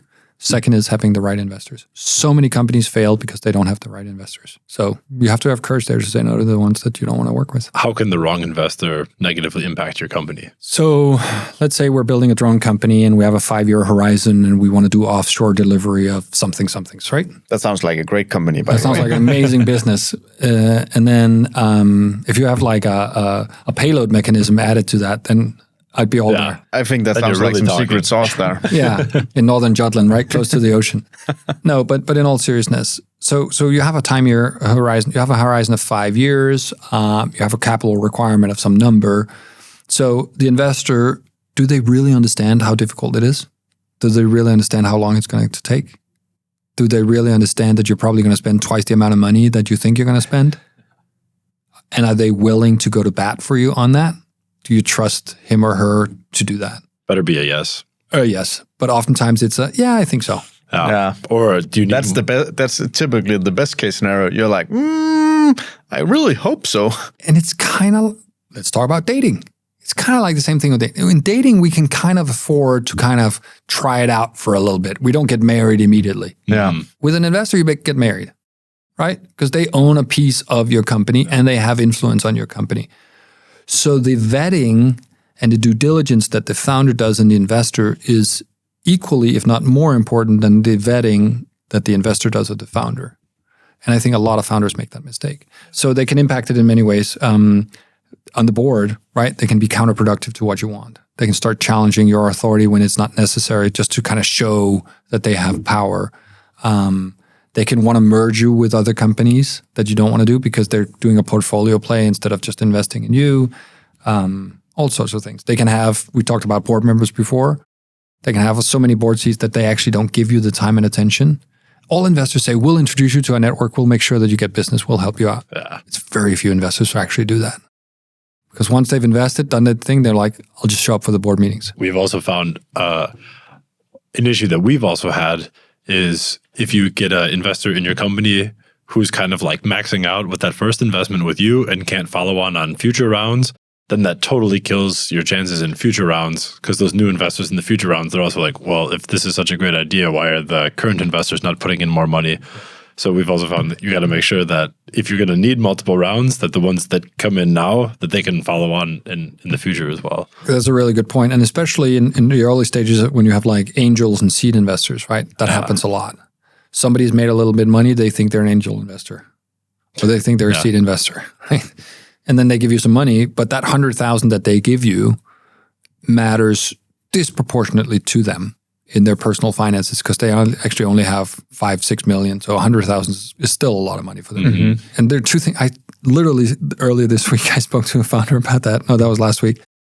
Because it's kind of funny. It's reverse, right? The guy who gives you 10 million doesn't really care. He's like, I trust you. It's fine. Go for it. The guy who gives you 10,000, he's going to call you every single day. How is it? How are we doing? Right? Yeah, that's true. And so you need to make sure that you play with the right deck. You need to make sure that it's the right people. Most of the time, I actually argue against having angels and seed investors who are not professional investors in some way, who have done other investments in your category. Right. What happens a lot with young companies is they go to Keystone or they go to one of these organizations, and a bunch of guys and girls who've made some money sit there, and then they're like, oh yeah, I like this drone idea, and oh yeah, I like this plant idea, and oh yeah, I like this whatever idea, but they have no understanding of what your business is, and that's a dangerous investor to have in, because they start asking questions or they start spending your time when they should just leave you alone and let you do the business. You've talked also about on LinkedIn, when I follow you, you have a lot about the relationships between the founder and investors and board members. What are some of the key advice in like securing like a long-term partnership when you first go into it? You've touched about a little bit about it like now during your fundraising, but now you secured the money. What are some of the key components that you see that founders make as mistakes when they start out? Not having a dialogue outside of the board meetings. So you should treat your board members and your key investors as, I don't want to say employees, but people who are part of the day-to-day of the business. So you should call your board members outside of the board meeting, say, hey, I just wanted to give you an update on this that happened, good and bad. And not just when stuff is really bad. They're like, hey, this week has been tough because we were trying to land this client and we didn't succeed for these reasons. I'm sharing that with you because maybe you have some perspective, or I just want you to know. All right, cool. Thanks, Miguel. Thanks for calling me. Maybe I have some ideas for you, right? Yeah. So you can use them for advice, but you also just keeping them informed. The worst thing you can have, and the mistake that a lot of founders make, is they're surprised that the board members and investors are surprised. Yeah. And I'm like, well, how could they know? You didn't tell them. Yeah. Well, I send them the memo. They don't read the memo. Yeah. That's one thing that me and Travis found out, because we were doing a weekly summary and sending it out. And in a lot of the times, there was direct questions where it was pointed at, can you help us do this? And it never came back with anything. And now that you said the thing about grabbing the phone, some of the best advice that we've gotten from our lead investor is calling him and then setting up that meeting, because he will make time for it. But it's more like in his busy day, reading through the memo, and he's like, oh, this is 4 pages. Let's just hope that what they're doing is If good it's enough. important, they'll call. Yeah. Probably. Exactly, right? So having more frequent interaction, having more casual interaction in a sense, like, hey, this great thing happened, I just wanted to share with you. Send them a text message, WhatsApp, whatever you're using. Talking to them outside of the organized meetings, including the investors. Because the investors will get material from when you send your investor updates. But ideally, they also know more sort of runningly what's happening. On the fundraising note as well, I'm just curious, because Mikkel and I, we've done like hundreds of pitches with our company. Have you ever done or experienced or seen somebody else do a pitch that was particularly memorable, either positively or negatively, that you could share with us? I've seen a lot of negative ones. Pitching is hard, man. Yeah, it is hard. It's also a little different when you're looking into your own PowerPoint, practicing at home, and then you're all of a sudden on a stage or in front of a panel or whatever, then it becomes a different situation. Yeah. I think the best pitches are the ones that are not reliant on the PowerPoint. I think the best pitches are the stories, right? So I typically tell people that you should be able to pitch me in less than 10 minutes sitting right here. And in those 10 minutes, I need to understand why you, why this thing, why now. That's all I need to know. I don't care about if you're raising 2 million at a 10 million valuation or whatever it is. I need to understand why you, why now, why this thing. I think when you touch upon that, the simplicity of it will surprise so many founders starting out. They overcomplicate it. And especially some of the things that we're seeing is like technical founders within deep tech or energy or whatever. They really want to complicate how impressive and their product is. And they focus on these small little details, and they don't understand that investors, they don't really give a shit. They give a shit about those 3 things. But also because so you might have this super technical solution to purify water. That's great. So does 15 other companies. Why you? Why now? Why do we need to purify water? Yeah. That's all I need to know. So the shorter is always better. Less slide is always better. Less details is always better. Because if the investor wants to know, so when people go to these pitch competitions, right, they have, I say, 25 minutes or something. They speak for 25 minutes. My argument is say, talk for 10, and then say, I'll take any question you have. Because investor A might be interested in something that you don't have in your deck. Investor C might be interested in something else. They want to see, can you answer on your feet? They want to understand if you're humble enough to say, actually, I don't know that one, but I'll find out. That's what they want to see. They want to know you. Yeah. They don't want to see your prepared slides. You don't know what they want to know. I have no idea. So find out. Yeah, I spoke to somebody the other day, again, remarkable insight, which I thought was so interesting. We're talking about selling, right? So you're a startup and you're going in and selling something to a client. And you have this meeting, and the VP of purchasing is there and all these other guys. And typically what startups do is they go in and say, okay, we're here today to sell our solution. We have this drone that can do all these wonderful things. She said her argument, and she's an expert salesperson. She said, start the meeting by saying, why did you, or what caused you to want to meet with us today? Why are we here? Why are we here? Mm-hmm. And then they'll say, well, you're here because we have this problem. We think you can help us make more money or save money doing this thing.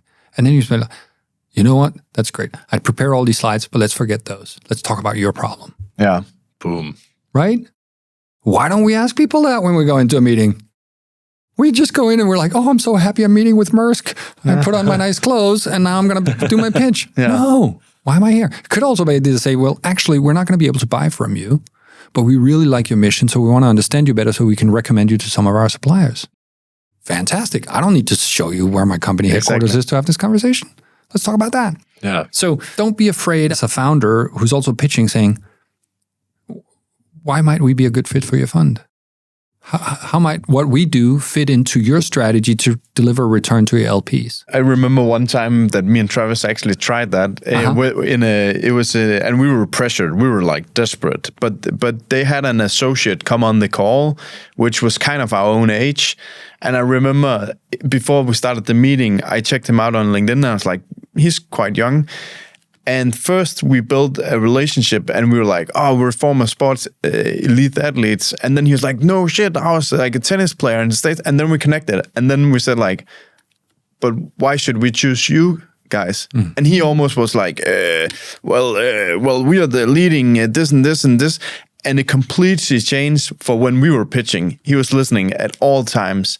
And I think sometimes founders, they don't realize they also have power. Yeah, but I challenge you there, Mikkel. I don't want to talk, it's not about the power dynamic as much as it is about these are humans coming together to have a conversation, right? At the end of the day, this associate, he is there or she's there to try and vet companies.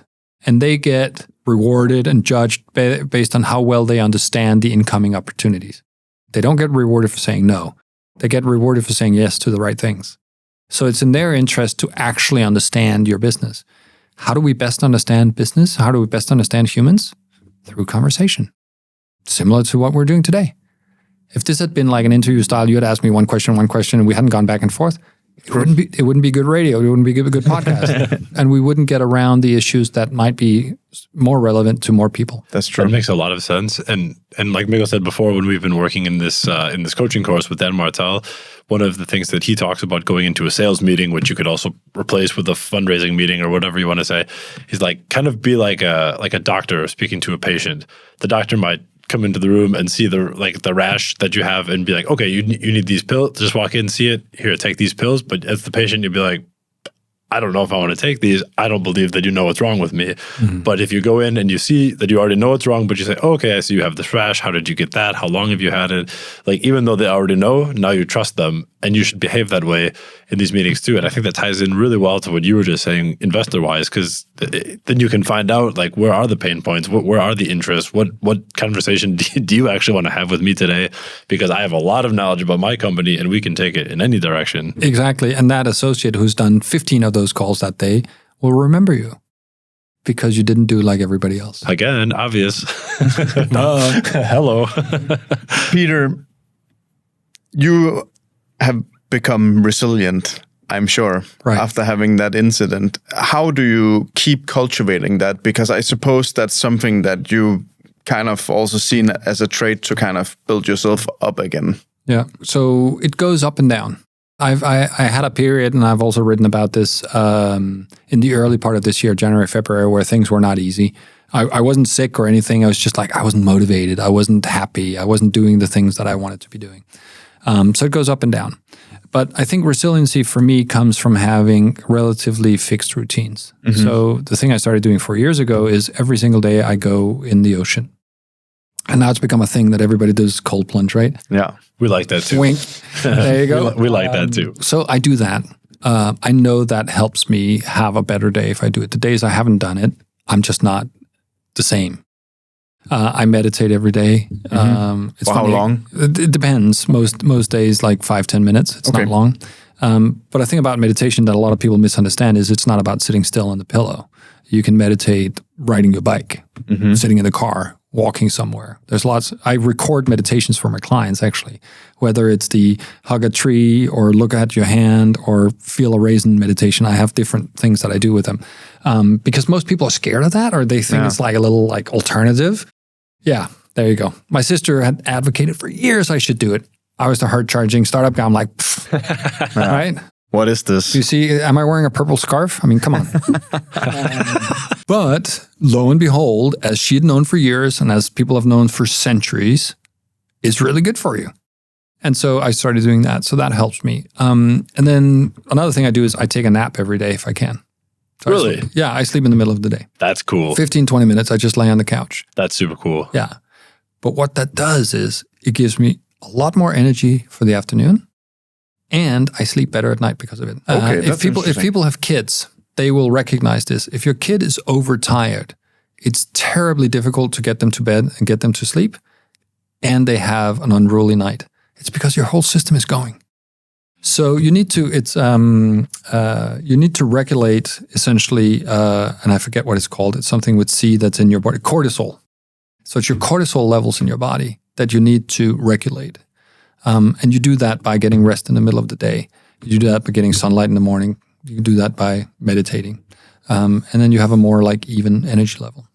So those are the things that I do. Is that an aura ring that you have on your finger? That's an aura ring I have on a finger, and this is a Whoop band on my arm. So that means that Peter, he also tracks his sleep? Yes, yes. Have you been able to see like a before and after with the nap? Yes. It is clear that if I do not nap, because that happens too, because Life. thankfully, I've gotten busy and that's nice. I'm here with you today. I didn't nap today. I can see it in the data.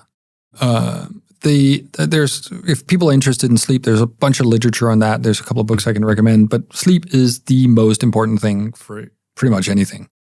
And the number one factor to getting good sleep is something which is a little bit surprising, which is same bedtime, same rise every single day, period. Also in the weekends. Also on the weekends. So, I start going to bed at 9 o'clock at night. At 9:30, I'm sleeping. I wake up by myself at 5:30, naturally, every day. No alarm clock. Also on Sundays, correct.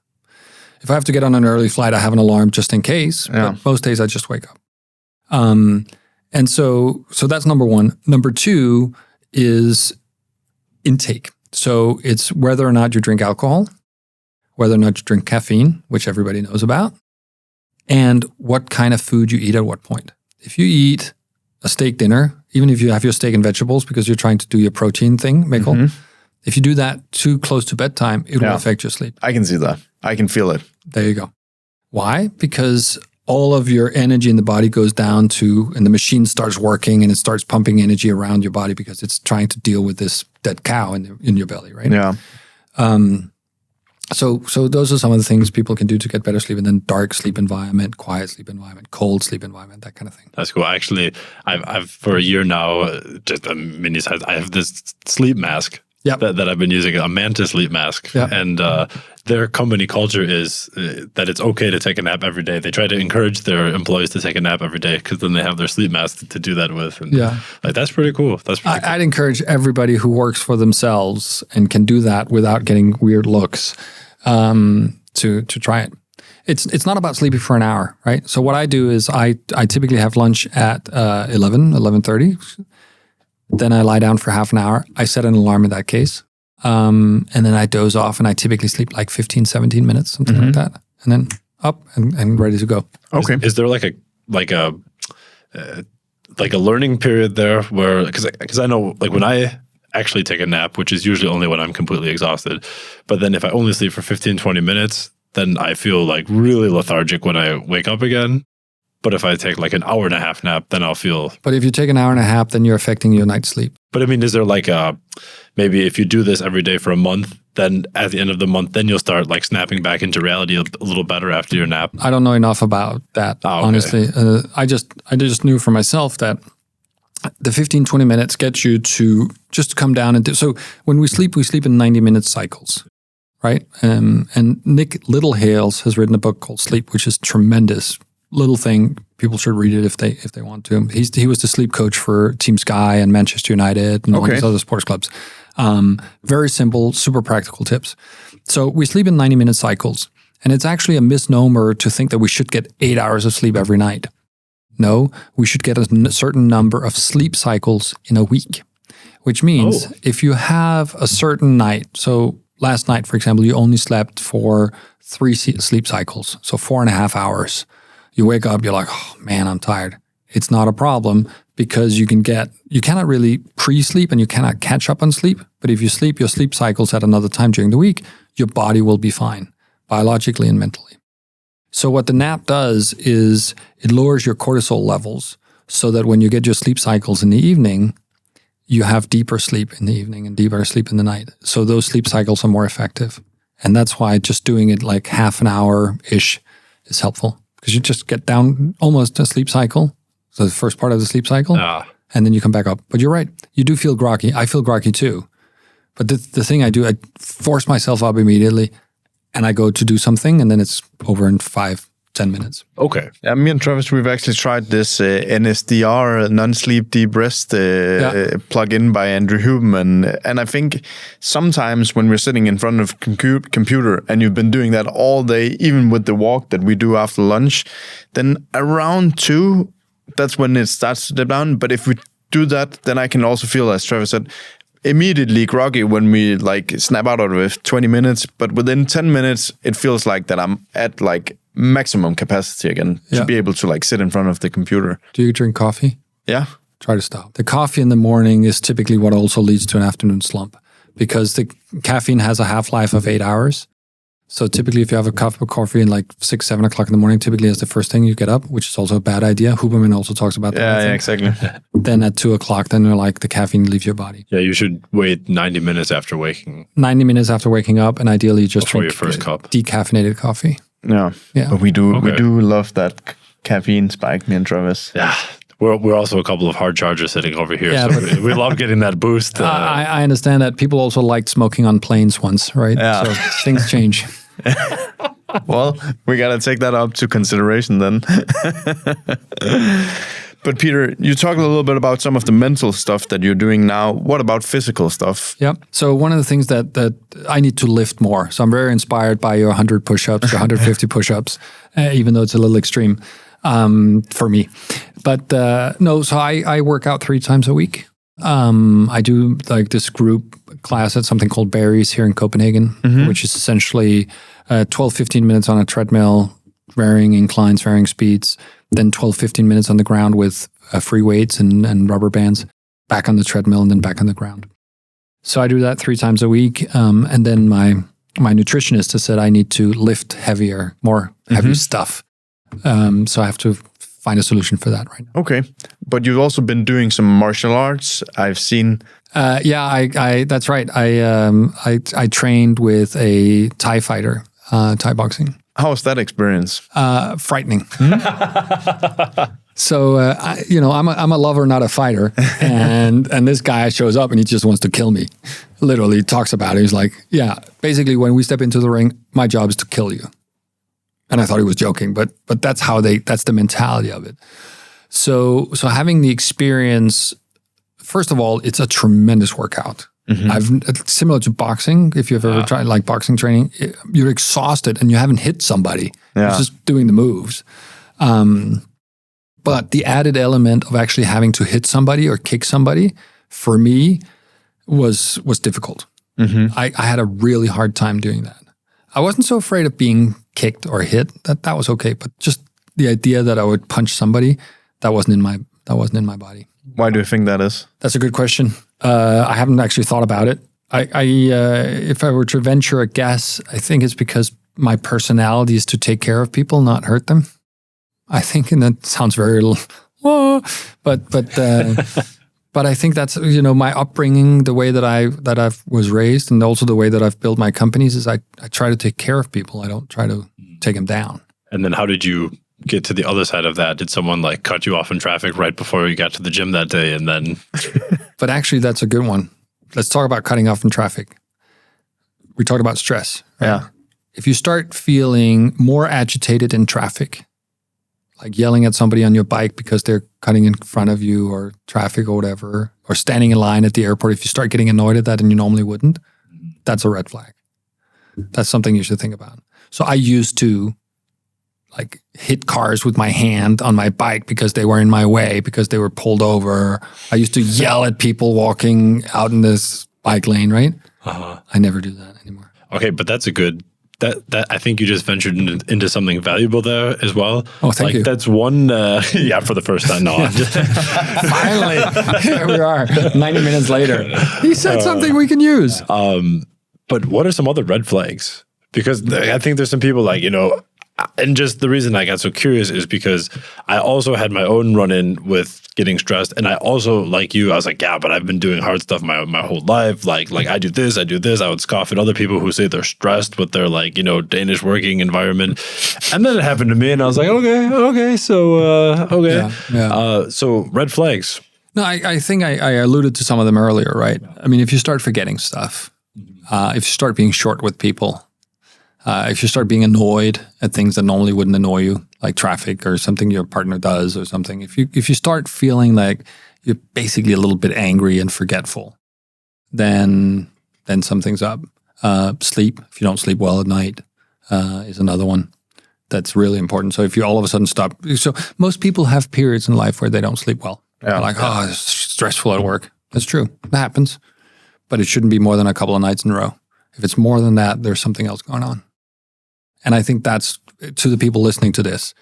If you have trouble sleeping, fucking do something about it. Yeah. Right? And it could be that what you're doing for a living is not the right thing. It could be that your food habits, alcohol habits, smoking habits are not the right thing. It could be your relationship. It could be many things. Coffee habits. Yeah, exactly. But you need to do something about it. There's no more important thing than good sleep. If those are red flags, are there any like burning red flags that you've seen before where you're just like, people, they would like be screaming at people or anything totally over the top? I think aggression is one of them. Aggression. Yeah. If you find yourself flying off the handle, that's something that you seriously need to consider, because that's not who you are. Mm-hmm. No. Right? I mean, even David Goggins, right? I mean, that's his personality. He doesn't run around yelling like that at his wife. No. He does. He plays the role. So if you start being short and aggressive with people around you, then something's up.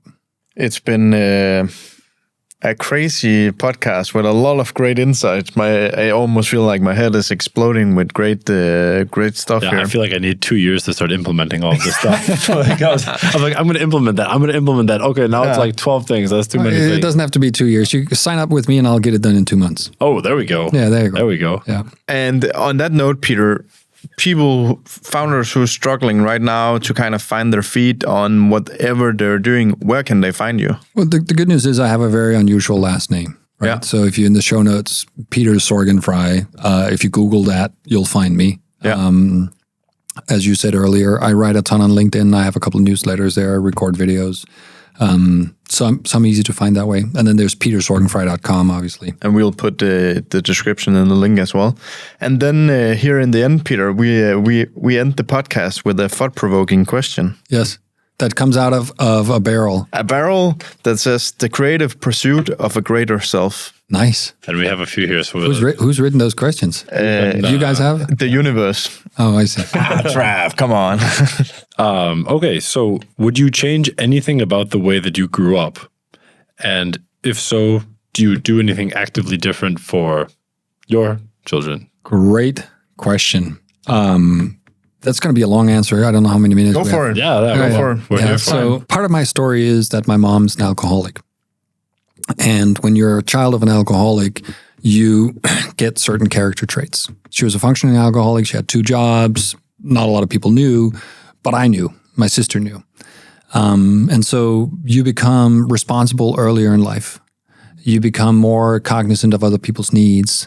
You become what everybody thinks they are, a people pleaser, but children of alcoholics actually do that. And so that gave me a lot of character traits, which allowed me to be successful in life in many ways, right? Because I showed up and I did what I said I was going to do, and I counted on, or I was hoping other people were going to do the same thing. You have trust issues when you're a child of an alcoholic. So a lot of my personality is part of that upbringing, and it has given me a lot of good stuff. So I would not change that. What I would change is exploring and figuring out what it meant. Because it wasn't until I was in my 20s that I read a book called Adult Children of Alcoholics, where I found I'm like, oh, that's why I'm struggling in relationships, because I basically don't trust people. Yeah. Oh, that's why everybody thinks I'm a jerk, because I always know better, because I want to do everything, because then I make sure that it gets done. Mm-hmm. Right? All these things.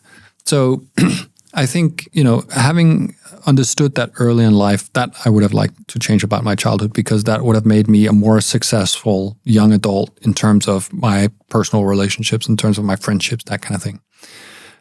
Getting those insights, understanding myself, understanding why if somebody's 5 minutes late, I would freak out, right? Literally like, what the you're 5 minutes late. That mattered so much to me. But that's because when you're a child of an alcoholic, you grow up not knowing whether your parent is going to be there for you or not. And so if somebody is not there for you, it goes to your heart in a different way. And my girlfriends would be like, what do you mean? I mean, we're just going to the cinema, for crying out loud. I'm like, whoa, total world shattering thing. So I wish I'd learned that earlier. And the second part of your question, how does that affect how I do, am with my son? I'm there for him, right? So when I have him every other week, I don't work in the afternoon. He's gotten so old now that he comes home, he sits a little bit on the couch, he tells me a little bit about what's going on, and then he leaves to go skateboarding. But the days when he's like, hey, Dad, can we do this? I'm like, yeah. I travel a fair amount with him. I'm there for him. He should know that I will always, whenever he needs me, be there. That doesn't mean I'm the curling parent, the helicopter parent, the drone parent. But it means that he can always count on me, and he can count on what I say, and that I will do what I say, that kind of thing. And I think that's influenced by the way that I grew up. Does he have an understanding of that? Like maybe like where that comes from, or how important that is for you? No, I don't think so. He's a little too young for that. But I think he knows, where I am in his life. And it's also, he's a very well-behaved child compared to what we see out there. And that's because he knows what the rules are. Yeah, he has a framework to operate with. He has a framework. He knows I'm always there for him, but he also has to do as I say, right? So if I'm like, buddy, we're going to put down the phone now. He puts down the phone. I'm saying, hey, you got to do this thing. He does that thing. But that's because it's reciprocated. Because I'm like, hey, he says, hey, Dad, can we go to Malmö and skate? We should skateboard together. I'm like, sure, we're going to go to Malmö. And then I cancel whatever I have, right? And so we have that dynamic. And I think, and also now that I have a girlfriend, there's a new woman and stuff, he understands that I have my life and he has his, but he knows I'm always there for him, right? That was super relatable. My dad, he's a former alcoholic, or he's always going to be an alcoholic, but he's not. Yeah, he's not drinking anymore. And there's just so many things that you said there that's so relatable. Where it's a little sad that there's nothing in the system that kind of gives you a little bit of peek into like why you are acting like you are in the school system, or because you find out very late. But that's because we don't talk about it. Yeah. Right? So we talked about this transparency thing. I didn't talk about my mom's alcoholism for years. Yeah. And then when I did, I talked to everybody about it. I'm telling you on a podcast, I don't know who's going to listen. Yeah. Right? But I'm doing it because it shouldn't be taboo. Exactly. In the part of the world that we live, our generation, more or less all our parents are some kind of alcoholic. If you go by 8, drinks a week or whatever the number is for men, right? So let's just talk about it. Kind of like we talk about some people being overweight, or some people smoking, or some people, being extreme athletes, whatever it is. It doesn't matter. It's just there. And by talking about it, we allow, hopefully, somebody listening who has an alcoholic parent to say, wait a minute, maybe that's one of the reasons I am the way I am. Maybe that's why I'm struggling with my relationships. Maybe that's why I'm struggling with this thing. Maybe I should read this book that Peter mentioned. And we've helped somebody. And that's why we do it. Indeed. Is making that change like a massive conscious effort, I imagine, on your part to do that? Is that one of the things you're most proud of in life? No, I think I'm most proud of the way that I've been a parent, actually. And I think most parents would kind of talk about that that way. Biology has a funny way of getting us there. No, I think it's a constant thing. So by talking about it now in my current relationship, a wonderful woman that I've known for now a year and a half almost, I told her from day one, I'm like, you should know this about me. I'm struggling with some of these things. If you're going to be late for our appointments, that's going to bother me. Yeah. Even if I say it doesn't bother me, it is going to bother me. So that matters to me. So I hope that we can work on us not being late together. I have trust issues. So, it's not insecurity, because I know I'm a fabulous boyfriend, but I'm also very ironic. But you should just know that. So I might ask questions about stuff where you think I'm nagging, but it comes from a place that's back there, and that's why it happens. So we have a very open and frank dialogue about it, and thankfully she's been meeting me in it and understands it. Comes back to, again, communicating, opening yourself up, not be afraid of what other people think about what you're going to say. You know, if you're a guy listening to this, you cannot communicate enough. Yeah. You will not meet, if you're to women, or if you will not meet a partner who will say, buddy, you're communicating too much. Yeah. Ain't gonna happen. Yeah. On that note, Peter, some of the things that I noted down doing is like you tested the idea with reach outs for this coaching course. Like, go out there, test out what is it that you want to do. If you want to go a completely new career way, just test it out. And then also one of the really great things that I took with me is when you are getting a board or new investors in, set the terms up front so that you can start the collaboration on a proper foundation, in especially in terms of communication. And then you said something that, I mean, it's been spoken so many times, but when you're in the trenches, hard to forget is like people first. Don't just hire because you're in a need or because you feel the pressure. Really, really take and listen to your gut feeling. If it feels off, don't do it. It probably is, yeah. And then you said something which goes out to any founder sitting out there that maybe have a little trouble at home, is the whole thing about doing the 15, 15, 15, right? Where you take your reaction to go from 15 seconds of reaction to 15 minutes of reflection. And I really think that's a powerful exercise. Yep. Going home and implementing that one. Yeah, definitely. And I also want to say thank you for sharing that last story with us too, because like you said, like it can be taboo to let it out there. And here you are on a podcast, like, here you go, guys. And that's a very impactful thing that I'm sure will reach a lot of people. So thank you for that. I mean, like, I wasn't joking when I was saying it was like a masterclass on leadership before. Like, I literally have like I think 15 points or something. So I won't say them all, but just a lot of things you said about the communication within the higher leadership, like between the CEO and the board, going in both directions, level of communication, and also like outside of those board meetings, how important that is. The hiring tip about giving those 3 tasks on the 3 different knowledge levels, I was like, okay, like that one we'll definitely have to do from now on, because that was really cool. Miguel said it about having the fixed points with your partner with the 15, 15, 15, but got to reiterate that one again, because I think that's like a game changer. All the different points around radical candor and transparency and just embracing that. Yeah, exactly. It makes so much sense, and that it's the things we're afraid of, it's mostly here. Like, we're afraid of 99 things happening, and maybe only a couple of those are actually true. Right. So why let it stop you? And the last one I'll say is just take a nap, because I love that. I love that. When you said that, I was like, all right, like... No, but think about it. Like, let's go. If that 15-minute nap makes you 80% more productive over the next 4 hours. Do it. Yeah, the math works out. The math works out.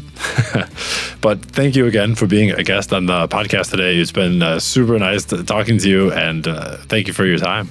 Thanks for having me. Thanks, guys. You've been listening to the Growing Forward podcast.